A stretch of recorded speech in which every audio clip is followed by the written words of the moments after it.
안녕하세요, 백다마TV입니다. 어느덧 액티브 ETF가 시장에 상장된 지 1년 정도가 지났습니다. 그래서 오늘은 이 액티브 ETF가 과연 운용 성과도 액티브 했는지에 대해서 한번 점검을 해보도록 하겠습니다.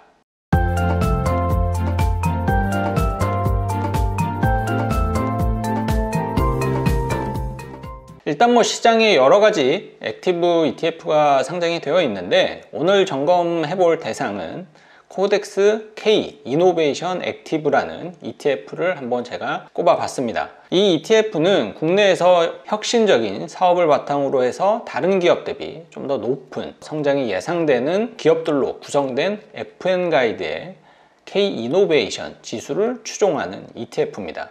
여기에 더불어서 액티브 전략을 함께 사용하니까 궁극적으로는 이 K 이노베이션 지수보다 조금 더 높은 플러스 알파의 성과를 거두어야만이 이 해당 ETF의 운용 목적에 부합했다라고 할 수가 있겠죠.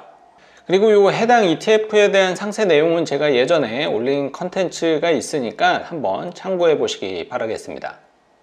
우선은 시장 대비해서 성과가 어떠했는지 좀 비교를 해보기 위해서 코스피 200 지수를 추종하는 이 코덱스 200 ETF를 기준으로 해서 수익률이 어떤 차이를 보이는지 한번 비교를 해봤습니다. 네, 이렇게 최근 1년간의 성과를 비교를 해보니까 K 이노베이션 액티브가 약 9% 정도의 성과를 거두었고, 그리고 코덱스 200은 약 4.4% 정도의 성과를 거뒀네요. 이렇게 보면 정말 확실히 액티브 ETF가 성과가 우수하다라고 할 수가 있는데, 그러면은 이런 생각이 들 수가 있겠죠. 이노베이션 지수라는 그 FN가이드가 만든 지수 자체가 코스피 200보다는 구성 종목의 어떤 차이로 인해서 훨씬 압도적인 어떤 성과를 거두었나 보다라고 생각을 할 수도 있겠죠. 하지만 이렇게 FN가이드의 K 이노베이션 지수와 그리고 코덱스 200의 최근 1년간의 성과를 비교해 보면은 사실 거의 차이가 없습니다. 같은 지수라고 해도 무방할 정도로 의미 있는 차이는 아닌데, 근데 사실 이렇게 결과가 비슷할 수밖에 없는 거는 그 이유가 있습니다. 바로 FN가이드의 K 이노베이션과 그리고 코스피 200 지수, 이 구성 종목이 사실 거의 비슷해요. 전 그래서 이 이노베이션 지수를 왜 만들었지? 좀 이름이 잘못된 거 아닌가? 그냥 코스피 200 이노베이션 이렇게 붙였으면 그래도 좀 이해를 할 수가 있겠는데, 지수 이름만 딱 놓고 봤을 때는 뭔가 훨씬 더 아웃퍼폼하는 성과를 낼 수 있었을 것 같은데, 어찌됐든 결과는 그렇지 못했습니다. 그러면 결과적으로는 이렇게 액티브와 이 기초지수 간의 성과 차이가 이 정도까지 벌어진다는 것은 어찌됐든 이 액티브 전략이 굉장히 유효했다라는 것을 의미하겠죠. 삼성자산운용이 제시한 이 기초지수를 약 70% 정도 추종하고, 나머지는 30% 정도는 본인들이 본인들만의 운용 전략을 기반으로 해서 초과 수익을 달성하겠다, 이 약속이 아직까지는 지켜지고 있는 셈입니다. 그러니까 지금까지는 어쨌든 운용을 굉장히 잘 하고 있다라고 할 수가 있는 거죠.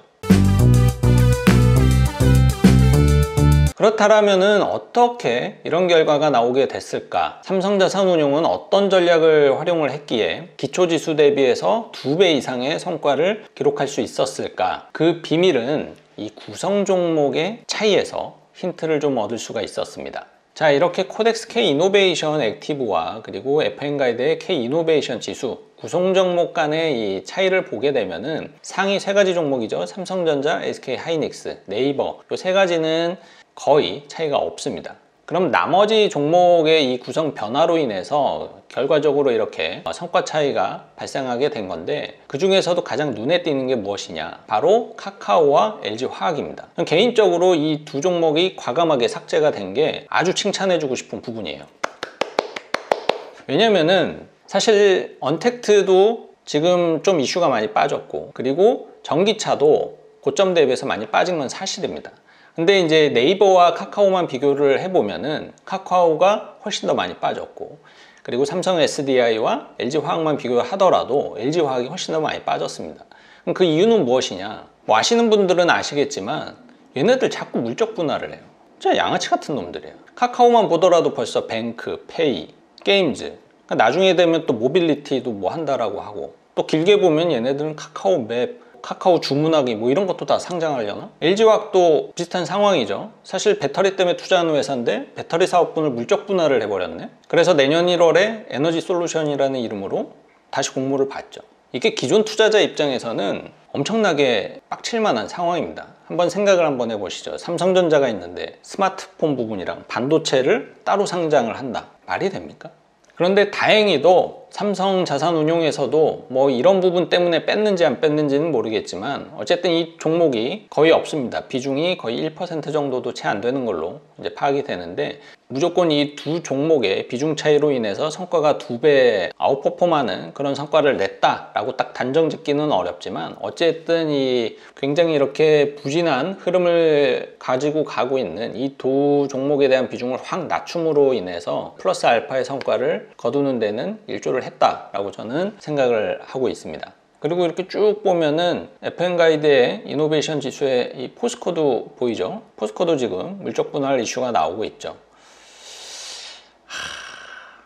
자, 이렇게 보면은 뭐 물론 최근에 1년 정도의 누적 성과이기 때문에 액티브가 역시 액티브하구나 라고 결과를 딱 단정 짓기에는 아직 섣부른 감이 없잖아 있습니다. 어쨌든 ETF 투자를 하는 데 있어서 가장 좀 단점이 인덱스 전략이 좀 지루하다라는 측면이 있고, 또 이걸 극복하기 위해서 다양한 종목을 또 넣다 보면은 좀 복잡해지고 투자가 어려워진다라는 단점이 있는데, 그냥 이렇게 액티브 ETF를 통해서 투자를 하게 되면은 내가 할 수 없는 이 투자 운용 전략 부분을 운용사가 일정 부분 대신해서 해주기 때문에 조금 보수적인 투자자분들 혹은 좀 바쁜 투자자분들에게는 괜찮은 대안이 될 수 있다라고 생각이 듭니다. 자, 오늘 영상은 여기서 마무리하도록 하겠습니다. 오늘 내용 도움 되셨으면 좋아요와 구독 눌러주세요.